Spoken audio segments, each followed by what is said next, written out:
आसिम मुनीर साहब सटिया गए, आसिम मुनीर पगला गया। ठीक है साहब, जो मार पड़ी है ऑपरेशन सिंदूर में, उसको वो छुपा के नाटक कर रहे हैं। साहब, आमतौर पर यह देखा गया है, अगर मोहल्ले में तुम किसी की जम के कुटाई कर दो तो उसके पास दो सूरतें होती हैं। एक तो वो तुम्हें अपना बाप मान ले, या वो उसकी गोद में जाकर बैठ जाए जहां वो महफूज अपने को फील करे, सेफ महसूस करे, और उसको अपना बाप डिक्लेयर कर दे, ये सोचकर कि मैं इसकी गोद में बैठकर अगर भौंकूंगा तो जिसने मेरी कुटाई की थी वो वापस मेरी कुटाई नहीं करेगा। आमतौर पर अगर कोई मोहल्ले में एक बड़ा माफिया है और आप किसी की कुटाई कर दो, तो जिसकी आप कुटाई करोगे वो भाग के कहां जाएगा? माफिया के पास जाएगा और अक्सर उसके मोटरकेड में या उसके वरांडे में या लॉन में बैठा हुआ नजर आएगा। आई बिल्ली खंबा नोचे इसको बुलाया गया स्पेसिफिकली बिकॉज भारत जो है वो अमेरिका के आगे झुक नहीं रहा। और अब अमेरिका ट्रंप जितना मर्जी मुंह खोले बट कई चीज़ें वो भी नहीं बोल सकता। As a president of US वो ये नहीं कह सकता मैं आपको न्यूक कर दूंगा, मैं आधी दुनिया को साथ लेके जाऊंगा, जब आपके डैम उड़ा दूंगा। तो उनको एक बकवास करने के लिए एक चाहिए था, एक बकबक करने वाला बंदा बुला लिया। बोला जैसे छोटा सा बिल्कुल छोटा सा कुत्ता होता है ना, बिल्कुल स्मॉल लिटिल, वो जो फॉरेन की ब्रीड्स होती हैं पपीज़, वो जब किसी बड़े अमीर के गाड़ी में मर्सिडीज में जा रही है तो बाहर हाथी हो तो उस पर भोंगते, मैं छोड़ दो मैं काट दूंगा हाथी को। तो पर दुनिया तो जानती है हाथी की औकात और उससे औकात। तो ये उसको बुलाया जा रहा है। और ये तब होता है अंजू जी जब आप अपने आप को बेच दो। हीरा मंडी हमने पाकिस्तान का नाम ऐसे नहीं रखा है बिकॉज ये ऑलवेज फॉर सेल होते हैं। और जो लोग अपने आप को बेच देते हैं फिर वो किसी को मना नहीं कर सकते कि हमसे ये ना बुलवाओ, क्योंकि किसी भी लेवल पे कोई भी अगर आप उसको प्रेसिडेंट ट्रंप से मिला रहे हो तो आप उसको प्राइम मिनिस्टर ऑफ पाकिस्तान से ऊपर का दर्जा दे रहे हो, लंच करवाया आपने। तो अगर उस बात को हम मान लें कि इतना ऊंचा उसका स्टेटस है कि almost head of a country है, तो कभी किसी हेड ऑफ कंट्री को आप ऐसा स्टेटमेंट देते हुए देखा है? तो ये उससे बुलवाया जा रहा है, इसीलिए उसको वहाँ बुलाया है जी।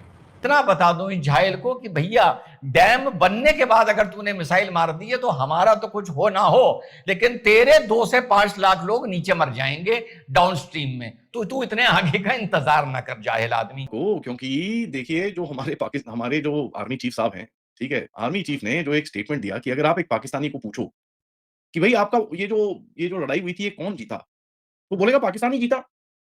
बोले भाई क्यों जीता? देखो जी हमारे जनरल को फील्ड मार्शल बना दिया, तभी तो प्रमोशन मिली, तभी तभी तो जीता वो। जीतेगा ही तभी तो प्रमोशन मिलेगी उसको। ये एक पर्सनल अटैक था, ठीक है? एंड ये पर्सनल अटैक जो हमारे आर्मी चीफ ने करा है, that to me has struck a nerve. Asim Munir की असलियत उसको बड़ी क्लियरली पता चल गई and you see his reaction and his crying after that. तो ये जो दर्द हुआ है ना, ये जो गलत जगह पे आग मारी है हमारे आर्मी चीफ ने, जनरल उपेंद्र द्विवेदी ने, उसके लिए sir well done, beautiful shot. And उसके ऊपर आके एयर चीफ ने आके इनकी और पतलून खोल दी कि हमने यहाँ मारा, वहाँ मारा, यहाँ तक कि ये तक बोला कि भैया F-16 उड़ा दिए। F-16 उड़ा दिए ये कब बोला? जब आसिम मुनीर बैठा है अमेरिका के अंदर। यार आसिम मुनीर अगर अमेरिका के अंदर है और उसके सामने तुमने F-16 की रोल पोल खोल दी, अमेरिकन बोलेंगे तुमको बोला था, मत यूज़ करो F-16 इंडिया के सामने, मत यूज़ करो, तुम फिर भी करते हो, तुमको हमने बोला है फिर भी करते हो। तो वहाँ पे भी छितरौल होगी उसकी। तो आसिम मुनीर को एक बड़े, अब ठीक है अमेरिका ने वहाँ पर उसको बुलाया ज़रूर, बट आसिम मुनीर को एक बड़े गंदे चक्रव्यूह में भारत ने फँसाया। और ये जो कल रात को इसने बोला है ना, ये है पर्सनल फ्रस्ट्रेशन कि साहब मेरे को आपने ऐसी जगह पे डाला, ना मैं इस जगह मुँह दिखाने लायक था, ना उस जगह मुँह दिखाने लायक था। आपने उठा के इतना सब कुछ बोल दिया वहाँ जाके, आपके आर्मी चीफ ने, एयर चीफ ने इतना सब कुछ बोल दिया कि मेरी अब अपनी जनता वहाँ पर सवाल पूछ रही है। And by the way there are multiple Reddit forums जो बड़े प्रो पाकिस्तानी हार्डकोर होते थे, आज वो ये सवाल पूछ रहे हैं कि यार ये इंडियंस इतने कॉन्फिडेंटली बोल रहे हैं, भाई हम तो कुछ दिखा नहीं पाए, ये साले इंडियंस तो फिर भी दिखा देते हैं यार। ये तो साले एविडेंस दिखा रहे हैं यार, ये क्या है? हमारे पास क्यों नहीं है एविडेंस?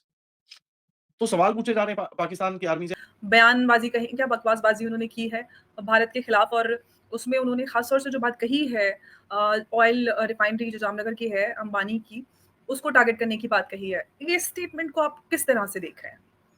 देखिए, मुल्ला मुनीर जो फील्ड मार्शल है वो सेकेंड टाइम अभी वॉशिंगटन गए हैं और उन्होंने वहां पे उनको डोनाल्ड ट्रंप ने बुलाया। डोनाल्ड ट्रंप एक तरह से पाकिस्तान को कल्टीवेट कर रहा है अगेंस्ट इंडिया, और इसमें जिस हिसाब से अमेरिका ने 50% सैंक्शंस लगाए, उस समय डोनाल्ड ट्रंप ने बोला था कि भारत चाहे तो पाकिस्तान से तेल ले सकता है फ्यूचर में। मैं उस स्टेटमेंट को लेके ये बात करना चाहता हूँ कि वो अमेरिका में जाके जामनगर रिफाइनरी को टारगेट करने की बात कर रहे हैं, और बताया जा रहा है ऑपरेशन सिंदूर में भी उन्होंने वहां पे मिसाइल डाली थी जिसको हमारे आकाश वीर ने इंटरसेप्ट कर लिया था। अब जामनगर रिफाइनरी वर्ल्ड की सबसे बड़ी रिफाइनरी है, और इसमें ऐसा है कि ये रशिया से जो डिस्काउंटेड क्रूड आता है उधर रिफाइन करके ये यूरोप की तरफ जाता है। इसके कारण भारत को तगड़ा मुनाफा होता है, $15 बिलियन पर ईयर। बट इसके कारण अमेरिकन जो प्रॉफिट्स है, एमएनसी जो हैं ऑयल कंपनी, उनके प्रॉफिट्स कम हो चुके हैं। इसके लिए अब डोनाल्ड ट्रंप चाहते हैं कि भारत डिस्काउंटेड रशियन ऑयल ना ले, जिसके कारण तेल का दाम अभी जो $65 to $70 है वो $140 चले जाए, जिससे भारत को भी नुकसान हो, भारत के अंदर इन्फ्लेशन आ जाए, वर्ल्ड के अंदर इन्फ्लेशन आ जाए, अमेरिकन कंपनीज माला माल हो जाए। The reason is that only. इन्होंने एक तरह से भारत की जो रिफाइनरी की जो जाम है, जामनगर रिफाइनरी, उसको टारगेट करने की बात की है, और जामनगर रिफाइनरी में ही सारी रशियन जो क्रूड ऑयल आता है उसको रिफाइन किया जाता है, और भारत की जीडीपी में इसका बहुत बड़ा अहमियत है। रिलायंस एक तरह से मार्केट कैपिटलाइजेशन के हिसाब से भारत की बहुत बड़ी कंपनी है। रिलायंस के ऊपर हमला मतलब भारत की इकोनॉमिक के ऊपर हमला है। अमेरिका भी नहीं सोचती, कोई भी नहीं सोचता, वो अपनी आवाम का सोचते हैं, और हमारे जो बैठे हुए हैं वो अपने पेटों का सोचते हैं। तो फिर हम चाइना और अमेरिका की गोद में जाकर क्यों बैठ जाते हैं मांगने के लिए? तो हम तो नहीं जाके बैठते, जो बैठते हैं, जो बड़े बैठते हैं ना, हम जैसे लोग तो नहीं बैठते। हम लोग जैसे तो यहाँ मार खा रहे हैं, मार खाने के लिए बैठे हुए हैं। तो हम क्यों बर्दाश्त कर रही है ये सारा कुछ? क्या करें फिर, क्या करें, मजबूरी है। मैं तो कहती हूँ हम तो पाकिस्तान से एक दफ़ा निकल जाए ना, तो खुदा की कसम कि मैं आल औलाद को ये नसीहत करूँगी कि पाकिस्तान का नाम नहीं लेना। इतना गुस्सा पाकिस्तान का नाम नहीं लेना, ये पाकिस्तान रहने की जगह नहीं है। क्यों नहीं है रहने? ये बिकी हुई है, बिका हुआ पाकिस्तान है। पाकिस्तान में है क्या, क्या है, मुझे ये बताओ। कोई औरत महफूज है, कोई मर्द महफूज है, कोई बच्चा महफूज है, कौन महफूज है, मुझे ये बताओ। तो फिर जंग के दौरान अगर पाकिस्तान वापस इंडिया का हिस्सा बन जाता तो सही नहीं था? मैं तो कहती हूँ ना, अल्लाह बस, अब कुछ नहीं कह सकती। मैं तो कहती हूँ अमेरिका आ जाए, बस मेरी तो दुआ है। अमेरिका आ जाए? हाँ, आ जाए, आ जाए, आ जाए। वैसे भी उसी का सिस्टम चल रहा है, पाकिस्तान पे उसी का सिस्टम चल रहा है। कौन सा हमारा सिस्टम चल रहा है, कौन सा हमारा कोई ख्याल कर रहा है, कोई भी नहीं कर रहा। तो वो आ जाए, कम से कम हर एक इंसान, औरत है, मर्द है, बच्चा है, अपना तो कमाएगा, खुद खाएगा, किसी के आगे हाथ तो नहीं फैलाएगा ना। हम तो सफ़ेद पोश लोग हैं, हम तो वही बात है कि ना भूखे रह सकते हैं और ना जो है किसी से मांग सकते हैं। हेलो दोस्तों, एक बार फिर पाकिस्तान अपनी जो है कि हरकतों की वजह से या कह लें आदतों की वजह से फिर जो है सुर्खियों में बना हुआ है।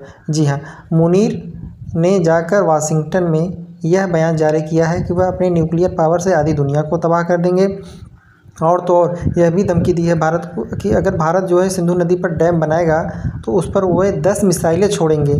ये अपनी औकात भूल गए हैं कि खुद तो जाकर जो है कि दूसरे देश से सहारा ले रहे हो, और हमको जो है कि परमाणु और न्यूक्लियर की धमकी दे रहे हो।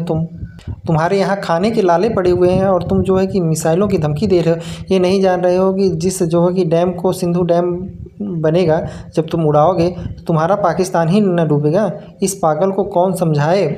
तुम जो है कि अमेरिका और चाइना के कहने पर कूद रहे हो, वाशिंगटन में जाकर बोल रहे हो। दम है तो बोल के अपने यहाँ दिखाओ। सिर्फ तुम बयान ही जारी दे सकते हो, कुछ कर नहीं सकते। जो अमेरिका कहेगा वही करोगे तुम तो हो ही जो है कि अमेरिका के पालतू कुत्ते।